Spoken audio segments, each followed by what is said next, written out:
Mau terima atau tidak, dokumen ketetapan hasil Pilpres yang keluar dari KPU ya tetap sah. Kenapa hari ini penting? Kenapa tanggal 20 Maret itu penting? Kalau kita bertanya, surat apa ya? Surat apa yang mengatakan seorang presiden dan wakil presiden? Dan itu surat itu adalah surat penetapan yang dikeluarkan oleh KPU. Ya. Tidak ada dokumen lain, tidak ada dokumen lain. Bahkan kalau kita melihat kalau melihat di MPR itu kan adalah pengambilan sumpahnya misalnya gitu. Tapi suratnya hari ini. Surat ketetapan yang ditandatangani dari panitia penyelenggara oleh KPU.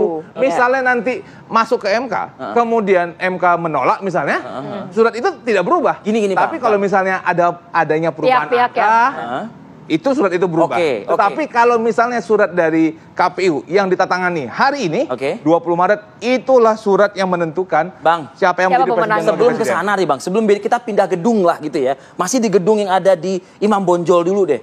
Kalau misalnya tadi kubu 1 mengatakan tidak akan menandatangani, artinya dia tidak menerima. Kubu 3 nggak tahu deh.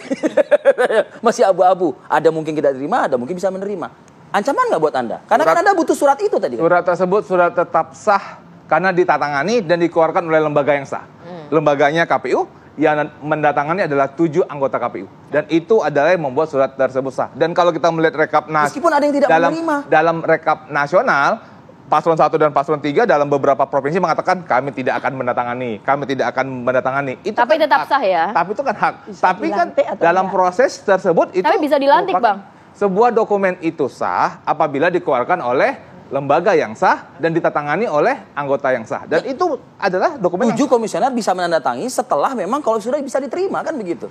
Kalau kita bisa mengacu kepada tahun 2019, bolehlah kita lihat tahun 2019. Apakah paslon yang satu lagi menandatangani atau tidak. Kemudian kalau kita melihat rekap provinsi juga banyak paslon 1 dan paslon 3 juga tidak menandatangani juga gitu loh. Tapi kan juga tetap masuk ke rekap nasional. Jadi meskipun paslon 1 dan paslon 3 tidak menandatangani atau keberatan terhadap hasil rekap itu nasional, tetap sah ya? Dokumen tersebut tetap dokumen yang sah.